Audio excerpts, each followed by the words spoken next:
Enjoyment. Enjoyment. Enjoyment.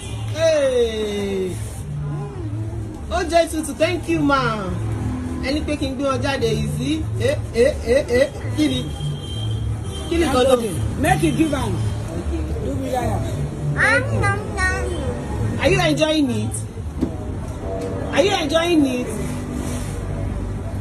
And the white milk. Who they wine you? Say mommy don't wine you. The white Who? You don't wine yourself. Guinea. Why you? You too. Why you too? Put ketchup inside now.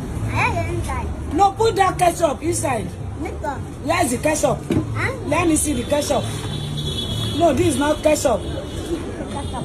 Where's that ketchup? So, Emi ara mi ni dustbin. Bring that. Ten jump. Kini palisi lára. What is it? Bring the ketchup. Are you enjoying yourself? Yeah, take your Pepsi. Why do you love Fukini? Oh, to bed.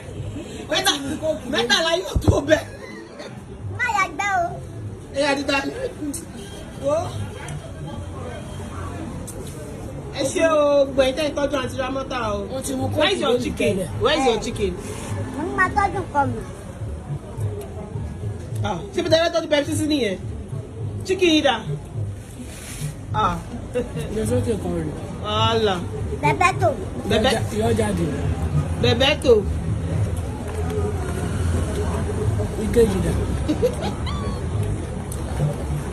Okay now. Kitchen cow. Mo fa kitchen náà ni. Aluwele ma rí. Foodie. She like it. Ẹ máa jẹ pizza lọ́la. Pizza kọ́. What did you not get?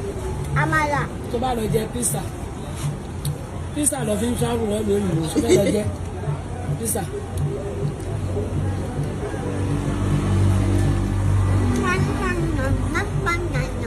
Kíni kan náà.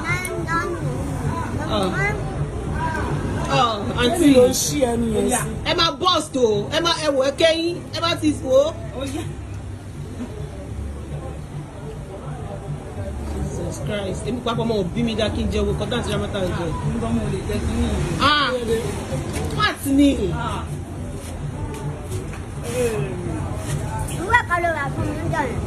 Enjoy it. Tẹ́gbẹ́ lọlé. Fowó labí jẹ.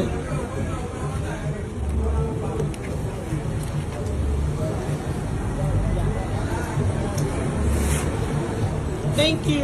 Ẹ ṣé gbọ́n ìtẹ́ ìtọ́jú Aunty Ramota. Torí ẹ dúpẹ́ lọ́wọ́ àwọn fáǹsì. Ẹni wọn tó ń tọ́jú